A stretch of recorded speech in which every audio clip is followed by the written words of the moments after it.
Rebonsoir. Comme chaque soirée, chaque mercredi d'émission live, nous démarrons par un retour sur nos enquêtes. Et là, plus précisément, nous allons revenir sur deux enquêtes que nous avons publiées au cours de l'année 2018.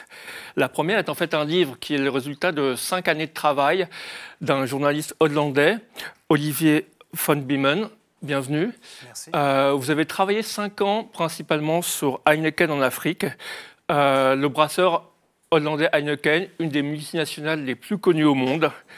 Et Mediapart avait publié les bonnes feuilles de ce livre, principalement consacré au travail de Heineken, qui a continué à brasser de la bière au Rwanda en 1994 durant le génocide.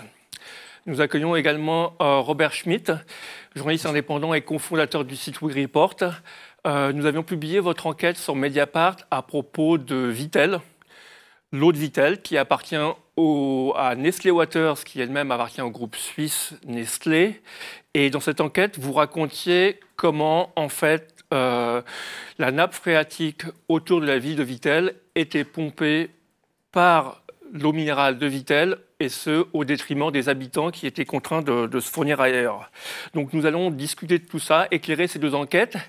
Et d'ici 35 à 40 minutes, vous retrouverez ma collègue Hélène Salvi pour qui s'entretiendra avec Michel Audin, la sœur de Maurice Audin, le mathématicien français tué par les soldats français en Algérie en 1957.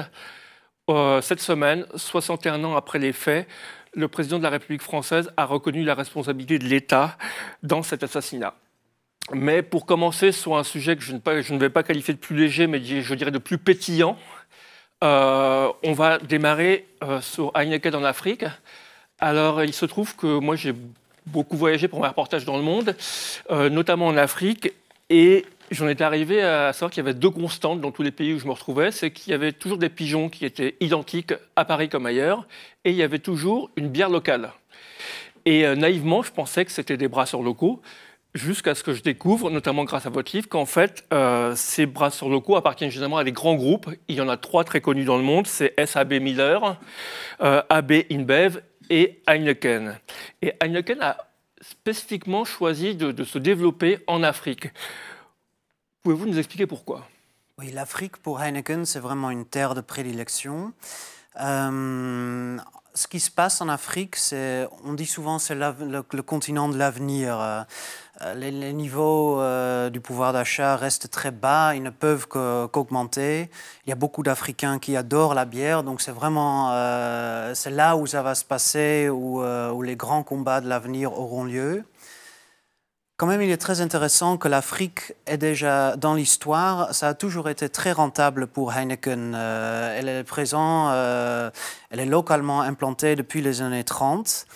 Et même après la décolonisation, même pendant les années 80, les années 90, qui ont été très dures pour de grandes parties du continent, Heineken a toujours su extraire de l'argent, gagner de l'argent sur ces terres africaines. Et en ce moment, il y a en fait très peu de groupes qui se disputent l'Afrique. Il y a que 3 grands... Il y en a 4 en fait, mais 2 d'entre eux travaillent ensemble. Donc il y a 3 grands groupes brassicoles qui se disputent l'Afrique. C'est AB InBev, c'est Castel, le français, Diageo, le britannique, et Heineken, le néerlandais. Donc et Castel et AB InBev travaillent souvent ensemble. Et à eux, 3 ou 4, ils ont 93% de tout le marché africain. Donc c'est vraiment...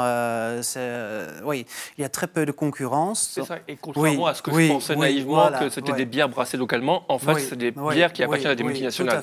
Tout à fait. Et donc, ce manque de concurrence, il y a souvent des monopoles ou des duopoles où on s'entend sur les prix, on se bat beaucoup, mais on ne va pas se battre sur les prix. Donc, la bière reste très rentable. Et tout ça fait que même selon les derniers chiffres disponibles, Heineken, pour chaque bière vendue, gagnait près de 50% de plus que la moyenne mondiale. Donc c'est vraiment, les profits en Afrique sont déjà énormes. Oui, c'est ce que vous montrez bien. Vous dites que finalement, acheter une bière à Bamako, à Kinshasa, ne revient pas tellement moins cher que de l'acheter à Amsterdam ou à Paris. C'est vrai, Donc c'est une chose. Et après, effectivement, j'ai noté un chiffre dans votre livre. L'Afrique représente 21% des bénéfices d'Heineken pour seulement 14% de volume. Donc ça veut dire qu'ils font davantage de profit en Afrique qu'en Europe ou ailleurs. 50% de plus de profit. Et en fait, ils font exprès aussi pour mettre la bière à un prix assez élevé, parce que la bière industrielle doit vraiment être une ambition pour ceux qui la consomment. Il y a beaucoup d'Africains qui maintenant boivent encore des boissons traditionnelles.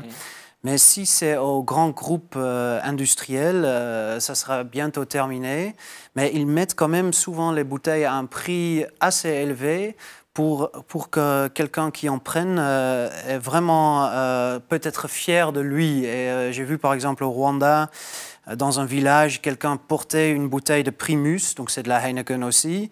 Et il en était vraiment fier d'avoir pu acheter cette bouteille. Il le montrait aux villageois. Donc c'est vraiment, ça représente une ambition. Ça représente de faire partie des classes moyennes. Ouais, donc c'est vraiment, il y a ça aussi. Sur cette question du coût, sur cette question disons financière. Il y a quelque chose que vous montrez aussi dans votre livre, c'est que finalement, en quelque sorte, Heineken a été précurseur d'une forme d'évasion fiscale qu'aujourd'hui on attribue aux GAFA, Google, Amazon, Facebook, Apple. Déjà, je ne me rappelle plus à quelle époque dans votre livre, mais vous l'expliquez bien, que Heineken cherche à minorer dans ses comptes les bénéfices qu'ils font dans les pays africains et reverse dans des paradis fiscaux des droits d'image, des droits de marque pour finalement payer moins d'impôts localement et donc moins d'impôts au gouvernement africain qui souvent leur ont plus ouvert des portes et tendu des passerelles. Oui, ce que j'ai découvert dans les archives, j'ai aussi fait des recherches dans les archives de Heineken, c'était que peu après la décolonisation, Heineken avait peur que la rentabilité, la profitabilité de ses activités allait vraiment diminuer. Donc ce qu'elle avait fait, c'était de monter une espèce de double comptabilité et d'extraire, ils parlaient eux-mêmes dans les archives, de pomper de l'argent des pays africains en Suisse, pour le mettre en Suisse et ensuite de le régulariser via une construction belge. Et ça m'a amené à penser aussi, on dit souvent, oui, mais les entreprises européennes, occidentales, elles doivent s'adapter à la culture de corruption, de la fraude.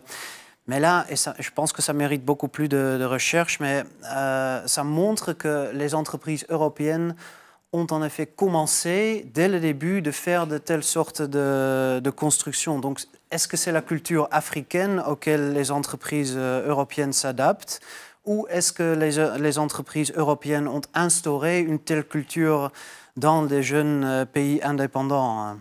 Oui, parce qu'effectivement, vous expliquez bien que souvent, alors c'est moins vrai aujourd'hui, mais c'était vrai quand Heineken s'est développé dans les années 50, 60, 70, c'était finalement un poids lourd de l'économie locale qui, effectivement, employait des gens, souvent en situation de monopole, qui bénéficiaient d'un certain nombre de passe-droits. Et en échange, on aurait pu penser qu'ils allaient au moins payer leurs impôts. Et non, en fait, ils ne payaient même pas leurs impôts. Donc, effectivement, il ne s'agissait pas juste de graisser la patte d'un fonctionnaire soi-disant à l'africaine pour obtenir une concession ou quelque chose comme ça, c'était carrément on récupère les bénéfices à nous en Europe. Oui, une grande partie des bénéfices ont été récupérés de telle façon.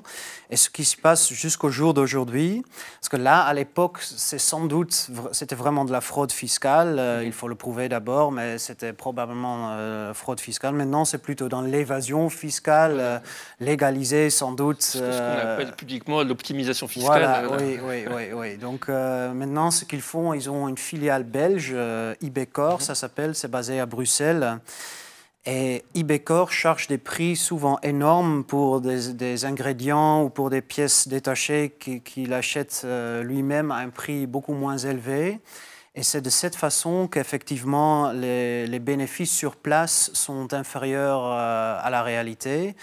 Et donc Heineken ne paye pas tous les fiscalités dues au gouvernement. Il y a donc aussi les partenaires locaux souvent. Heineken a souvent des partenaires dans la capitale qui sont pénalisés par cela aussi. Donc, ouais. On va revenir un peu après sur les spécificités de Heineken en Afrique, mais Robert Schmitt, je voudrais vous poser une question, vous, sur votre enquête sur Vittel, où finalement on est face à un problème environnemental, une nappe phréatique, une nappe d'eau qui s'assèche, je ne sais pas si on dit ça, mais enfin, il y a de moins en moins d'eau dans la nappe phréatique, et on fait semblant de régler ce problème en disant que les citoyens vont s'adapter, on va amener par pipeline de l'eau d'ailleurs, et comme ça, Vittel, l'entreprise, pourra continuer à pomper l'eau pour la mettre en bouteille et la vendre. J'ai bien résumé ? Oui, vous savez tout à fait bien résumé. C'est vrai, c'est assez paradoxal. Et c'est vrai, là, on ne parle même pas des questions écologiques parce que c'est des bouteilles en plastique et tout ça, ça joue aussi un peu par rapport à l'environnement. Mais c'est vrai, effectivement, Nestlé pompe à Vittel dans la nappe des GTI. C'est la nappe qui sert comme source pour l'eau potable. Et c'est connu depuis les années 70 que cette nappe s'épuise. Il y a un déficit depuis plus de 40 ans.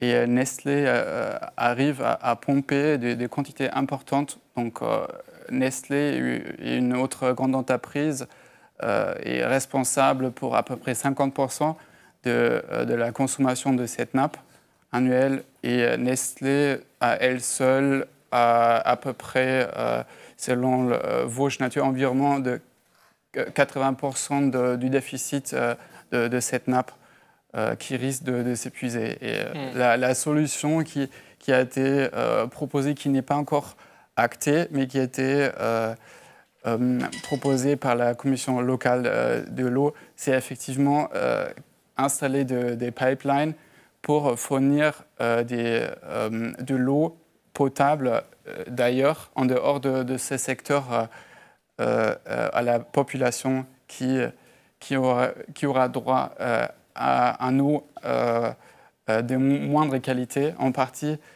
et qui sera d'une manière ou d'une autre qui devra payer une partie de ce pipeline. Et alors, curieusement, on aurait pu penser que la municipalité de Vittel, un peu inquiète de voir son patrimoine dilapidé comme ça, aurait réagi. Mais en fait, on va voir un court extrait d'un reportage qui a été mené à partir de votre enquête, où vous allez vous adresser à la mairie pour demander la réponse du maire et on refuse de vous parler, en fait. C'est ça. Ouais. On va regarder l'extrait. Ich bin Reinhard Lasker vom ZDF und habe dem Bürgermeister eine Mail mit Fragen geschickt. Ja, der will aber mit Ihnen nicht sprechen. Der Bürgermeister will nicht mit uns sprechen? Er ist sowieso nicht da. Naja, also vor einer Woche haben wir die Mail geschickt. Ja, die habe ich weitergeleitet, aber keine Antwort bekommen. Ich glaube, der will nichts sagen. Schließlich wird die Dezernentin gerufen. Wir sagen nichts. Das habe ich doch schon Ihrem Kollegen gesagt. Halt, Sie hören sofort auf, mich zu filmen. Gehen Sie jetzt oder ich rufe die Polizei. Et alors, c'est une partie en fait, de votre enquête aussi. Bon, il y a un certain nombre de conflits d'intérêts entre des élus et l'entreprise Vittel. Voilà. Juste pour expliquer, voilà, c'était une déclinaison de télé qu'on a fait pour une émission qui s'appelle Frontal 21 à la télévision allemande et c'est une espèce de cache investigation. On avait aussi un partenariat avec la Cité en Suisse et Mediapart par rapport à ce sujet-là. Et c'est vrai, nous, on est venus, moi je suis venu d'abord pour la Cité, pour Die Zeit en Allemagne aussi, pour Mediapart, justement à la mairie pour poser des questions. Sur une enquête en cours, donc le procureur d'Épinal enquête contre l'ancienne présidente de la commission locale de l'eau pour prise illégale d'intérêt. Et effectivement, il y avait des questions qui se posaient sur cette dame qui est à la fois présidente de la commission locale de l'eau et adjointe au maire. Elle a plusieurs problèmes, notamment son mari qui est président d'une association cofinancée par Nestlé, qui a influencé la politique sur l'eau Donc, il y a plusieurs questions qui se posent. Et effectivement, prise illégale d'intérêt, on risque 5 ans de prison. Et effectivement, la mairie devrait répondre aux questions des journalistes par rapport à... Bien sûr, oui. Par rapport à ça. Et qu'est-ce que disent les citoyens à Vittel et autour par rapport à... Je ne sais pas si vous avez l'occasion de les interroger. Finalement, on va leur amener de l'eau de je ne sais où, de quelques dizaines de kilomètres, pour satisfaire une entreprise, finalement. Oui. Ce qui m'a étonné, que ça a beaucoup évalué en très peu de temps. Il y avait effectivement, au début de l'enquête, il y avait peu de gens qui nous parlaient d'une manière générale. Il y avait ce problème, pas seulement avec la mairie, mais avec plusieurs autorités, d'avoir des informations, mais aussi avec la population. La population ne voyait pas un vrai souci. Il y avait même beaucoup de gens qui défendaient Nestlé, qui disaient j'ai un frère ou j'ai un cousin qui travaille chez eux et qui ne comprenaient pas l'enjeu de ce, par rapport au déficit. Et ça a changé au cours de l'enquête. Les ONG ont organisé des débats publics. Il y avait des manifestations qui sont devenues de plus en plus grandes. Aussi, par la suite de l'article de Mediapart qui a vraiment aidé aussi aux ONG d'avoir une certaine visibilité et de mobiliser aussi même les gens sur place pour ce sujet-là. Les gens ne comprenaient pas tout simplement au début ce qui risquait. D'accord. Alors, je vais revenir sur Heineken. On va sauter, on va passer de la ville de Vittel au plus grand pays africain, qui est le Nigeria.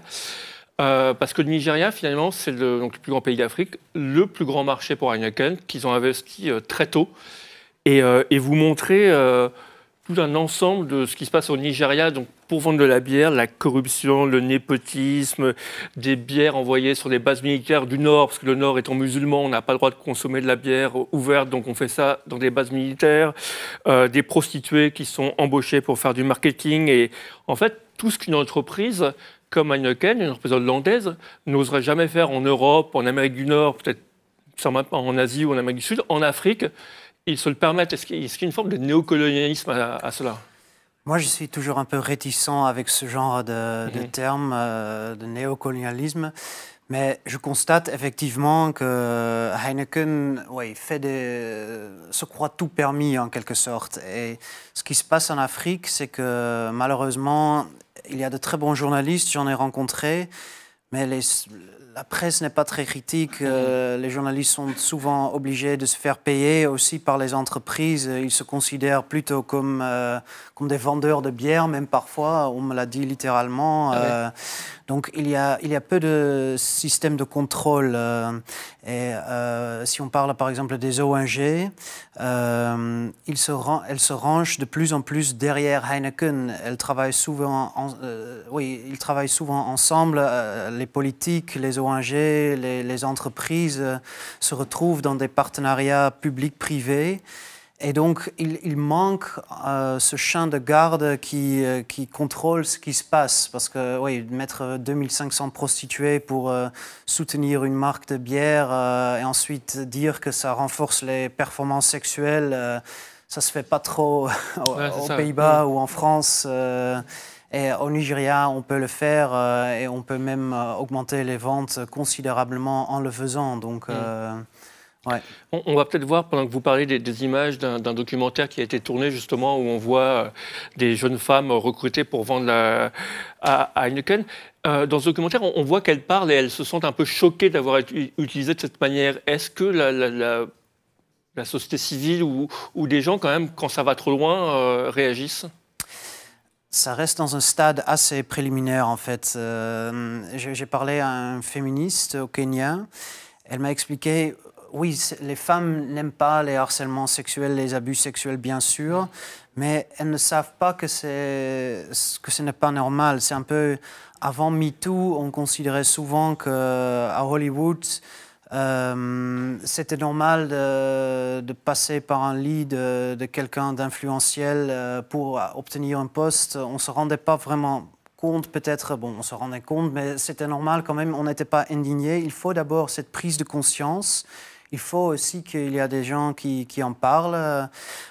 pour permettre aux gens de se rendre compte elles-mêmes que ces choses-là ne devraient pas passer sur le lieu de travail. Alors, ça fait à peu près un quart d'heure qu'on a commencé. On a parlé d'évasion fiscale, de corruption, de violences faites aux femmes, ou en tout cas de techniques marketing que l'on pourrait rejeter. Mais il y a presque encore pire, en fait, avec Heineken, parce que, comme vous avez été dans de nombreux pays, vous montrez que Heineken a travaillé en Afrique du Sud sans problème avec les dirigeants de l'apartheid, en rédigeant même dans des mémos internes en disant voilà, le régime de l'apartheid, il est comme ça, donc nous, si on s'implante, on va respecter scrupuleusement avec dans nos usines des cantines pour les blancs, des cantines pour les noirs, on va bien tout faire. Heineken travaille avec les dictatures, y compris quand celles-ci tentent de prendre le contrôle de l'entreprise, comme Zaïre, désormais République démocratique du Congo, sous Mobutu. Au Rwanda, ils ont travaillé avec le régime Hutu en plein génocide. Les profits avant tout, c'est souvent un slogan pour dénoncer les multinationales, mais vous en montrez la réalité à partir de votre enquête. Oui, je pense que Heineken se montre très opportuniste. En général, ce n'est pas leur but de se lier à un régime, parce que ça peut avoir des désavantages aussi. Si le régime tombe, il faut savoir faire des amis chez le rival aussi, donc ça peut amener des risques. Mais si c'est nécessaire, Heineken fait vraiment tout pour avoir les bonnes relations. J'ai découvert que quand le président actuel de la République démocratique du Congo, Kabila, quand il se rend à Boma, où il n'y a pas vraiment d'hôtel... il va dans la villa Heineken, oui, c'est ça, il a invité dans une villa sur le terrain de Heineken. Donc, ça donne des contacts, ça donne des disponibilités, ça aide Heineken à faire de bonnes affaires. Et je pense, ce qui est important de savoir aussi, c'est que justement Heineken était connu pour sa très belle réputation en Afrique. Et Heineken a vraiment réussi à utiliser les activités africaines comme du marketing. Donc, ce n'était pas qu'on savait déjà que ce qui se passait en Afrique, c'était un peu louche. Non, c'était plutôt le contraire. Les politiques aux Pays-Bas étaient très fiers de Heineken. Ils ont même subventionné des projets d'investissement en agriculture de Heineken. Il y a eu un fonds, le Fonds mondial de la lutte contre le sida, le paludisme et la tuberculose, soutenu par les milliards de Bill Gates. Ce fonds-là, c'est lié à Heineken pour la distribution. Donc, c'est une entreprise qui était plutôt reconnue pour ses bonnes œuvres en Afrique. Elle était notamment reconnue parce que ce que vous racontez, c'est qu'au cours de cette longue histoire, Heineken a souvent choisi de rester dans les pays, contrairement à d'autres entreprises, d'autres multinationales qui s'enfuyaient au premier coup d'État ou au premier coup de fusil. Heineken restait, c'est pour ça qu'elle avait cette bonne image. Mais en même temps, vous racontez aussi que finalement, faire des profits en Afrique, ça se rentabilise beaucoup plus vite. Et donc, passer quelques années où on vend un peu moins de bière, où c'est plus difficile, c'est pas un problème. Oui, tout à fait. Les investissements dans d'autres pays, si jamais ils vont faire une nouvelle brasserie en France, ça doit sans doute se repayer dans 10 ans ou voire plus. Mais en Afrique, c'est toujours compté. Il faut regagner l'argent, l'investissement, dans 3-4 années. Donc, après ça, c'est que des bénéfices. Donc, une nationalisation par-ci ou une coup d'État par-là. Évidemment, ils préfèrent que ça n'ait pas lieu, mais finalement, l'argent a déjà été gagné. Vous citez notamment, par rapport à ces questions de droits de l'homme, de dictature, un militant de l'organisation PAX, donc c'est une organisation d'une ONG, militant des droits de l'homme, qui témoigne de ses rencontres avec les patrons de Heineken au siège en Hollande, et il dit: j'ai effectivement été un peu surpris, ils doivent vraiment venir de loin. Comme chez Shell, l'entreprise pétrolière, il y a 20 ans de cela, ils n'ont pas réfléchi à l'essentiel en matière des droits de l'homme et se contentent de réagir quand des problèmes se présentent. Ouais. Oui, ça m'a vraiment marqué parce que je pense que dans beaucoup de cas, Heineken est représentatif pour ce que font d'autres entreprises en Afrique aussi. Mais là où Heineken fait peut-être pire, c'est que même, ça fait déjà un bout de temps que je suis là-dessus et la première fois j'ai publié en 2015 aux Pays-Bas et ça ne change pas. Ils sont très lents à réagir. Déjà, ils ne font que des réactions, tandis que d'une entreprise moderne, on s'attend à ce qu'on est plutôt proactif. On cherche des injustices dans la chaîne de production, par exemple, soi-même. Mais Heineken ne fait pas ce genre, n'a pas l'habitude de le faire. Elle ne fait que réagir. Elle dit on va s'améliorer, on y travaille, mais finalement rien ne change. Et ça, c'est même quand j'ai publié ce livre en néerlandais ce printemps, Heineken a promis que les filles promotrices auraient de bonnes circonstances de travail fin juin. Sinon, Heineken arrêterait complètement cette activité dans un pays où il ne pouvait pas garantir ces bonnes circonstances de travail. Et vous avez été voir? Oui. Et là aussi, ils ont rien de ces promesses n'a été fait. Donc, les filles travaillent toujours dans de très mauvaises circonstances. Elles se font harceler, elles sont mises sous pression de coucher avec des supérieurs. Donc, c'est toujours on y travaille. C'est un problème. Ils ont retiré la promesse entre-temps. Ils disent c'est un problème qui est très dur à résoudre. Donc, on y travaille. Et il continue de la même façon. Et un moment où j'étais assez stupéfait, c'était lors de l'Assemblée générale des actionnaires ce printemps à Amsterdam, où j'étais présent. En fait, là, le PDG, Jean-François van Boxmeer, il a admis qu'il a eu lui-même une relation avec une fille promotrice, ce qui explique sans doute aussi un peu le peu de priorité que leurs circonstances de travail ont été données au sein de l'entreprise. Mais quand il a donc avoué, il a été applaudi par les actionnaires. Et ouais, je me suis vraiment dit là, bon, c'est pas une entreprise qui va changer dans cette atmosphère. Est-ce que Heineken est en quelque sorte une vache sacrée aux Pays-Bas? Autrement dit, est-ce que votre livre a un peu suscité des réactions de la part du personnel politique, de la part d'ONG, des médias? Oui. Il y a eu des questions au Parlement, il y a une résolution qui a été votée et le ministre de Commerce a été demandé de bien surveiller Heineken. Mais finalement, très peu c'est vraiment produit, je dirais. Et je pense que ça tient au fait que c'est vraiment une entreprise que les Hollandais adorent. Ils apportent la fête. Moi, je suis souvent un peu considéré comme la personne qui gâche un peu cette fête.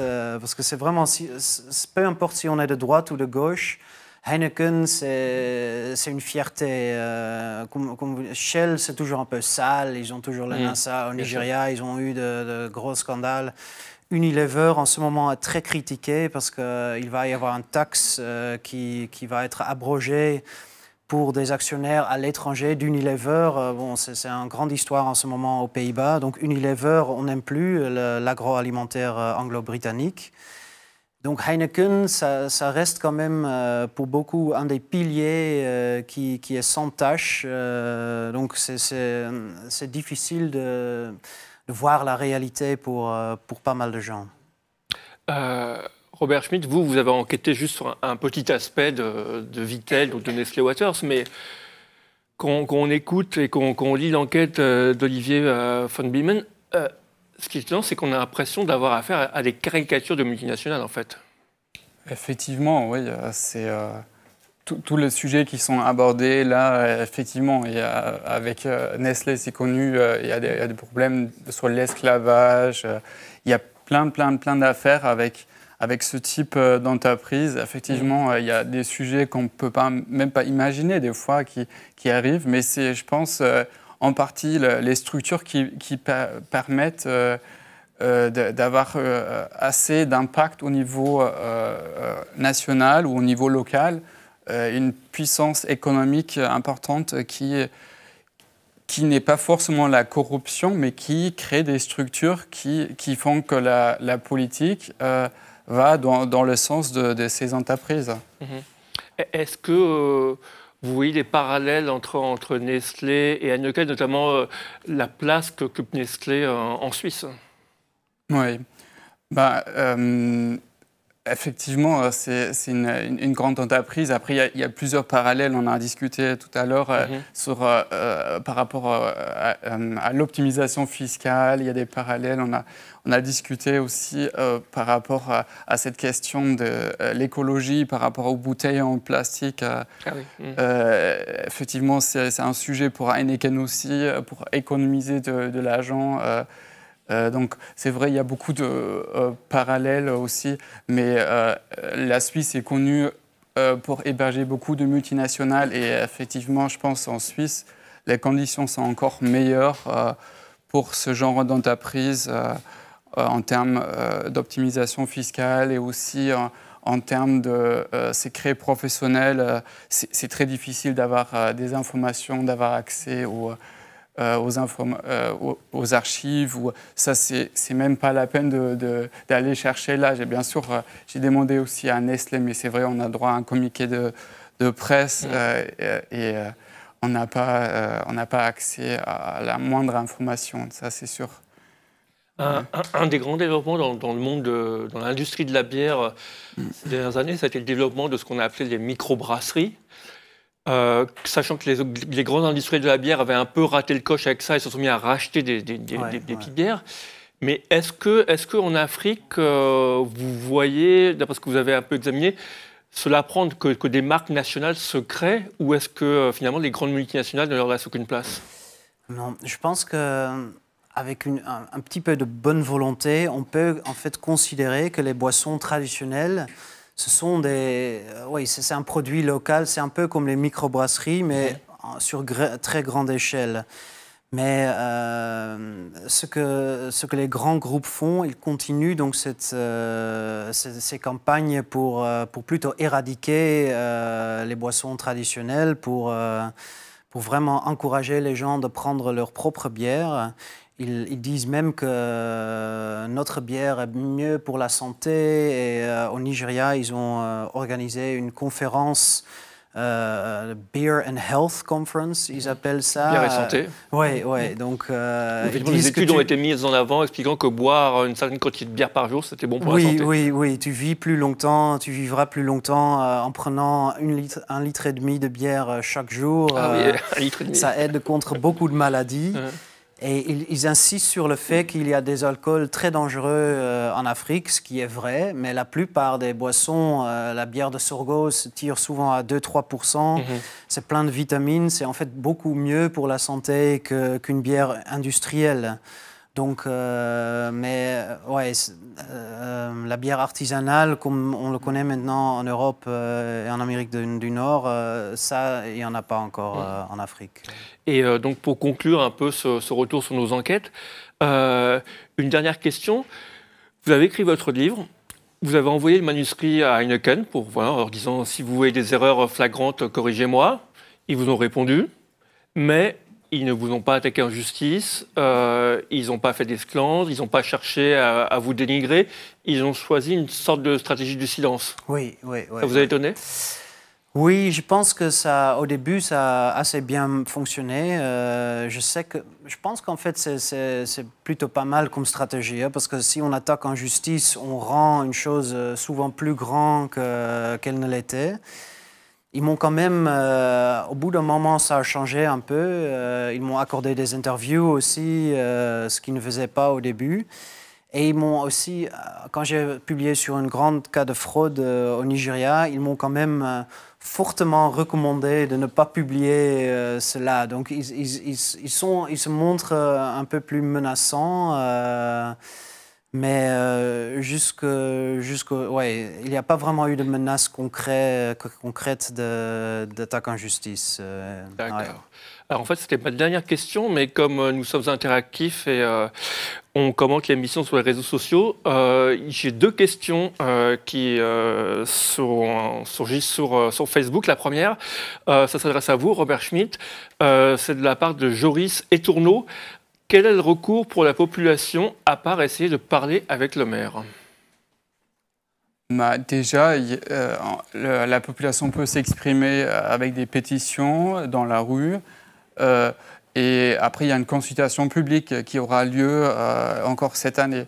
Donc la population peut s'exprimer concrètement et en théorie, cette décision qui était déjà à moitié prise peut être mise en question.